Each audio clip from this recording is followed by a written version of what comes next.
He shouldn't be on television. CNN should not have him on the air. He should not be amongst civilized people. Is this too hard? Keep going. We're not interrupting. It's okay. Is this televised?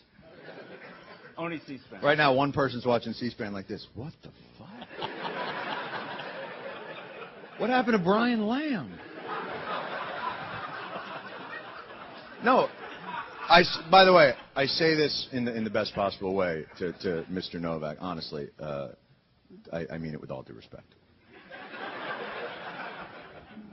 No, it is. Let's face facts. This wasn't the Pentagon Papers. He didn't do something for the national good. He didn't reveal a CIA source and a CIA agent. He did it for punitive reasons, for ugly partisan purposes. So you don't believe him when he says he didn't know that she was not. Do you? Not known. Do any of you? I mean, it's a game we all play with each other, but do you? You're asking me a question? I am. I don't answer questions. No, I know, but you know as well as I do that we can all play the game, and why did he do it? We know why he did it, and we know what it was that he did, and the idea that we sit around and pretend that we don't seems silly. You have a chapter in your book on Don't media. go to the book, man. I got your feet to fire. I got it.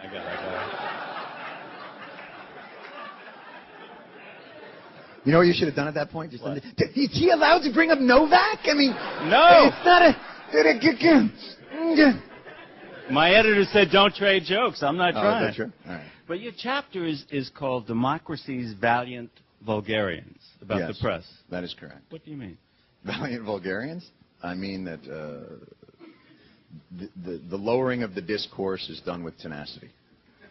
The press has bravely and nobly eroded the public trust, and I celebrate that.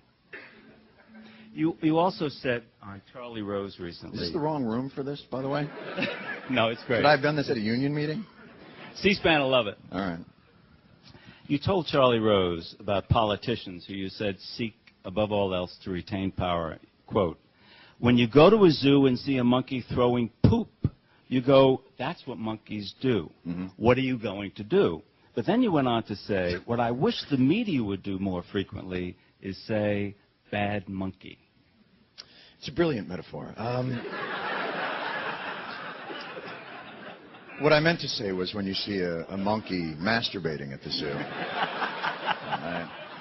Listen, the room is dark and he's looking at you and it's very comfortable, and you throw out the monkey metaphor. Not, they're not all gems, Ken. I'm riffing, baby. I'm spritzing. I'm working the room, and it's dark and he lulls you into a sleeping thing, and you've been listening to the Minister of Singapore for a half hour, and you get out there and you don't know where you are. Shit happens. What would happen if Hitler were interviewed by Larry King? What?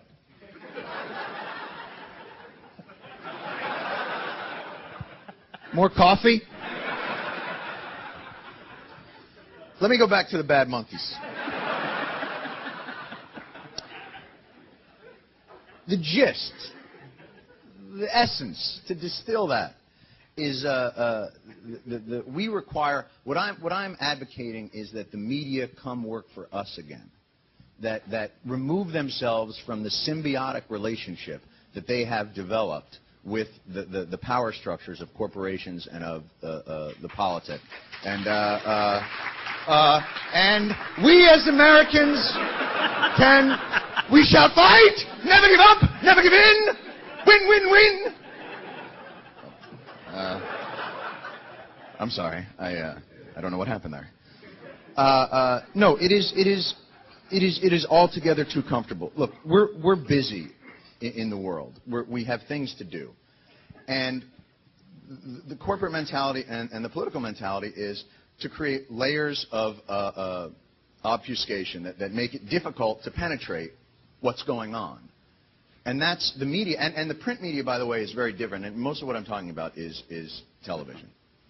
And the print media is much better at providing context, but you're providing it a week later, and by then everybody's moved on. I mean, that's the sad truth of it, is the world moves much more quickly now. And the real responsibility now lies where the people set the agenda, and the agenda is set on the 24-hour networks.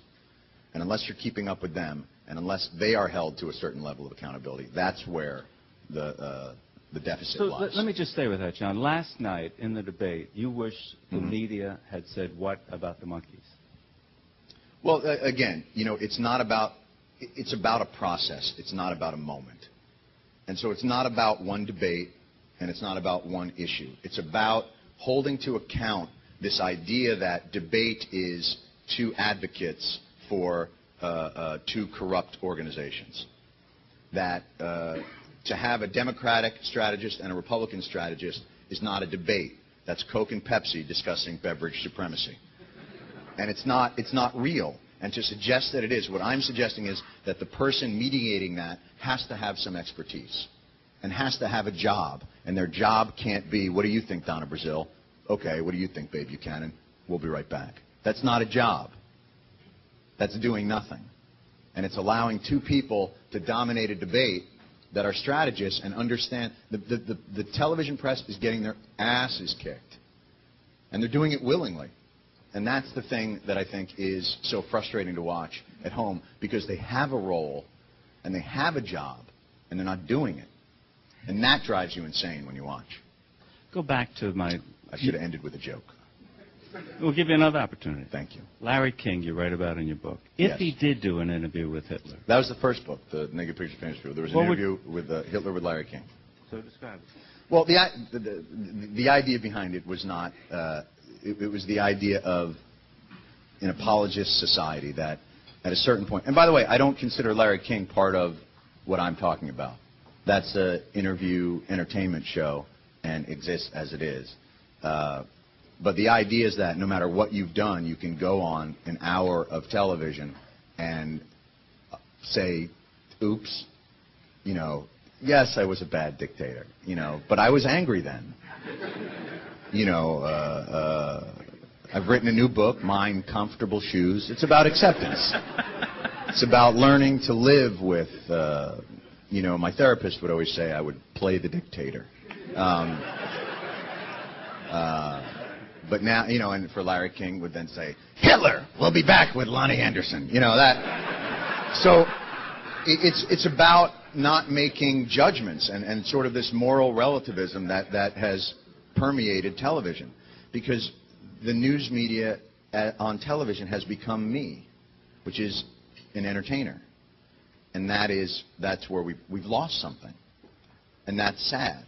And the only thing I do well is think of jokes quickly.